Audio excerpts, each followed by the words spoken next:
Governor Sindh Imran Ismail ने कल वज़ीर-ए-आज़म से मुलाकात की। आज ये प्रेस कॉन्फ्रेंस की। कराची के सफाई के मामले पर वज़ीर-ए-आज़म ने नोटिस लिया। गुज़िश्ता रोज वज़ीर-ए-आज़म ने खुद ट्वीट भी किया कि मैंने नेशनल डिजास्टर मैनेजमेंट अथॉरिटी के चेयरमैन को हिदायत की है कि वह फौरी तौर पर कराची जाएं और बारिश के बाद सफाई का आगाज करें। वज़ीर-ए-आज़म इमरान खान ने एक और ट्वीट किया जिसमें उन्होंने कहा कि मैंने पाकिस्तान आर्मी से भी शहर की सफाई में मदद करने का कहा है। सईद गनी साहब हमारे साथ मौजूद। सईद गनी साहब, बहुत शुक्रिया। आप लोगों की डिमांड थी फंड्स की, वो कह रहे हैं कि उसकी कोई कबाहत नहीं होगी। NDMA FW हो, कराची साफ हो, कराची के नाले साफ हो और काम हो, इंफ्रास्ट्रक्चर डेवलपमेंट हो, वफाक से पैसे मिले। बतौर सिंध हुकूमत आप मुतमईन हैं, खुश है कि जो भी होगा कराची के लिए होगा? शाहज़ेब, एक तो हम शायद शुरू से ही कह रहे हैं, पिछले 2 सालों से कह रहे हैं कि अगर PTI की हुकूमत कराची में कुछ डेवलपमेंट करना चाहती है, कुछ यहाँ के मसाइल को हल करना चाहती है, तो वो बड़े मंसूबे कराची के लिए शुरू करें। वज़ीर-ए-आज़म साहब ने एक मरतबा नहीं, गालिबन 3 मरतबा मुख्तलिफ कमेटियाँ बनाई और उन्हीं कमेटियों ने वज़ीर-ए-आज़म को प्रपोजल दिए और तकरीबन 161 अरब रुपए के तरक्याती मंसूबे उन्होंने तजवीज़ किए। मुझे नहीं पता इन 2 सालों में उन मंसूबों में से किस मंसूबे के लिए पैसे रखे गए या किसी को शुरू किया गया। मुझे वैसे हैरत इस बात की है कि कराची में बारिश हुई, उसके 4 दिन के बाद गवर्नर साहब को जाकर बताना पड़ा वज़ीर-ए-आज़म को कि कराची में लोगों को तकलीफ है और मुश्किल है। उसके बाद वज़ीर-ए-आज़म साहब ने कुछ फैसला किया है। जो आपका सवाल है, देखें, NDMA के चेयरमैन आते हैं, पाक फौज अपना किरदार अदा करती है, किसी और इदारे को बुलाते हैं। अगर वो काम करना चाहते हैं तो हमें इस पे एतराज़ नहीं है, लेकिन एक चीज़ ज़हन में रखें कि कराची में सिर्फ इस वक्त वफाकी हुकूमत का ये काम नहीं है कि आए वो नाले साफ करें चले जाएं। भाई, हम तो कहते हैं उससे ज्यादा आप काम करें, कराची में भी करें, सूबा सिंध के और जिलों में भी करें, जो हमें अभी तक वफाकी हुकूमत की कोई नीयत नजर नहीं आई। नहीं, मगर सईद साहब, जो देखें, कराची से वोट मिला बहुत ज्यादा तहरीक इंसाफ को, और तहरीक इंसाफ ने जो वादे किए थे, जितने फंड्स के वादे किए थे, वो नहीं पूरे किए। मगर बुनियादी जिम्मेदारी आपकी है, वफाकी हुकूमत आए, कराची में काम करे, सिंध के दूसरे एरियाज में काम करें।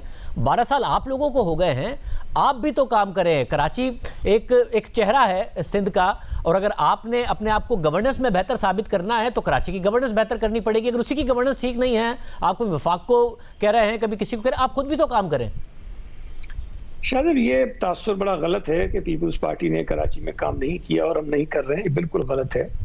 मैं इसको फैक्ट्स के साथ, प्रोजेक्ट्स के साथ बड़ी तफसील से साबित कर सकता हूं कि हमने कराची में ना सिर्फ ये कि खास तौर पर पिछले 4-5 वर्षों में तो बहुत अच्छा काम किया है, लेकिन उसके अलावा अब अगले जो हमारे प्रोजेक्ट्स हैं वो भी बहुत बड़े और मेगा प्रोजेक्ट्स हैं और फेडरल गवर्नमेंट की तरफ से उनमें कोई हिस्सा नहीं है। मतलब आपने कहा कि ये गलत अगर है तो पंजाब में 3 मेट्रो बना गए शहबाज शरीफ साहब, हमारे यहाँ एक ट्रांसपोर्ट का निज़ाम नहीं है। 10 बसों का कहा था, वो तक नहीं आ सकी, जो वफाक की मदद से बन रही थी वो भी नहीं बन सकी। पानी का मसला हमारे यहाँ मौजूद है।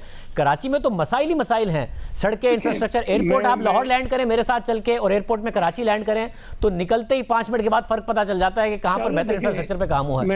मैं आपकी बात को बिल्कुल तो सिरे से रद्द नहीं करूँगा, लेकिन कुछ चीज़ें मेरा ख्याल है, आप चूँकि कराची बेस्ड हैं, आपको पता है कराची, लाहौर या पाकिस्तान के दीगर शहरों के डायनामिक्स बहुत डिफरेंट हैं।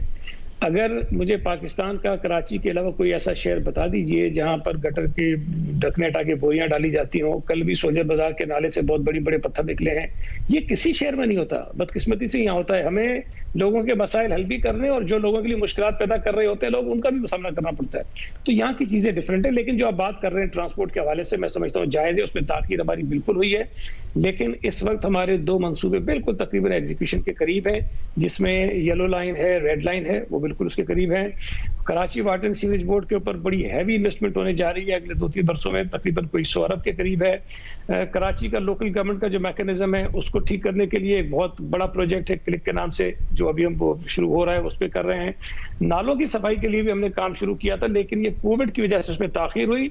3 जुलाई से वो काम शुरू हुआ, 23 जुलाई तक जो चोकिंग पॉइंट्स है हमने क्लियर किए। हमने कल मीडिया को वो वीडियोस दिखाई है कि 3 जुलाई को क्या सूरत हाल थी, 23 जुलाई को नालों की क्या सूरत हाल थी। तो अब तो ऐसा नहीं है कि हमने काम किया नहीं है। अब अगर NDMA को वज़ीर आज़म ने कहा है, DG NDMA, DG FWO, पाक फौज, अब ये अगर हैं, आते हैं और गवर्नर साहब कह रहे हैं कि अब फंड्स का भी कोई मसला नहीं होगा, और वो दावत भी दे रहे वज़ीर बल्दियात को, तो सिंध हुकूमत अब साथ पार्टिसिपेट करेगी कि जी ठीक है सब मिलके काम करते हैं, या अब आपको इस पर कोई ऑब्जेक्शन है?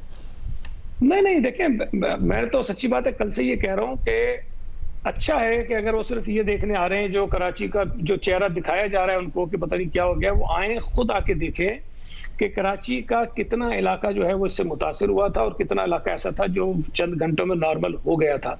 तो जब तक आप वो कराची आएंगे नहीं, विजिट करेंगे नहीं, फिजिकली जाकर देखेंगे नहीं, तो उनको एहसास नहीं होगा। मैं तो बड़ा खुश हूँ कि कोई चेयरमैन आ जाए, एनडीएमए के चेयरमैन आ जाएं और कोई लोग आ जाएं, जाकर हमारे लोकल गवर्नमेंट मिनिस्टर के साथ फिजिकली विजिट करें उन इलाकों का और देखें कि कहां कहां पर मसाइल जो है वो पैदा हुए थे।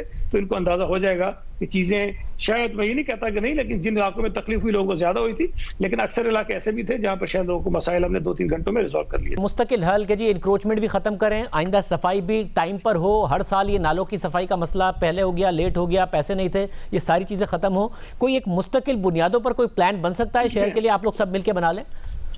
बिल्कुल बन सकता है, लेकिन देखिए मैंने अभी तक ये बात नहीं की, लेकिन आप चूंकि कह रहे हैं तो मुझे मजबूरन कहना पड़ेगा। ये केएमसी भी इसके अंदर रिस्पांसिबिलिटी उसकी भी आती है, डीएमसी की रिस्पांसिबिलिटी भी आती है, लेकिन वो हाथ खड़े कर देते हैं। वो कहते हैं हमारा काम नहीं है। हम फिर भी काम कर रहे हैं, ये नहीं कह रहे कि हमारे इससे करने का काम नहीं है। पहले वो पैसे मांगते थे, हम उनको पैसे देते थे। इस मतलब प्रोजेक्ट हमने बनाया जिसमें उनको ऑन बोर्ड लिया है, लेकिन मैं ये समझता हूं कि जब तक वो इदारे जिनकी ये जिम्मेदारी है कि वो काम करें, हम उनकी मदद कर सकते हैं, लेकिन या तो वो पीछे हट जाते हैं और हमें आगे कर देते हैं कि आप काम करें, हमने हाथ उठा लिए। तो ये सूरत हाल नहीं होनी चाहिए। जिनकी बुनियादी जिम्मेदारी बनती है, कानून के मुताबिक जिम्मेदारी बनती है, वो अपना काम करें, हम मदद के लिए आए। लेकिन ये जो शायद पॉलिटिकल एक पॉइंट स्कोरिंग के चक्कर होता है कि खुद पीछे हट जाते हैं और शायद कई जगहों पर जानबूझ के कुछ लोग मसाइल पैदा भी करते हैं, उससे ज्यादा मसला खराब होता है। अगर मिलकर नियत एक हो कि लोगों का मसला हल करना है तो शायद चीजें बेहतर हो जाएंगी, लेकिन यह होता ही है कि चीजें खराब करो ताकि सिंध हुकूमत को तनकीद का निशाना बनाना। हम उम्मीद करते हैं कि चीजें ठीक ही हों, आप लोग भी करें, बाकी लोग भी आपके साथ मिलकर करें। सईद गनी साहब हमारे साथ मौजूद थे। कराची के अवाम को किसी भी तरीके से रिलीफ मिले, ये सबसे ज्यादा अहम है। अब देखते हैं कि आगे किस तरीके से मिलकर काम होता है और उम्मीद करते हैं कि मिलकर काम हो। प्रोग्राम में शामिल करते हैं।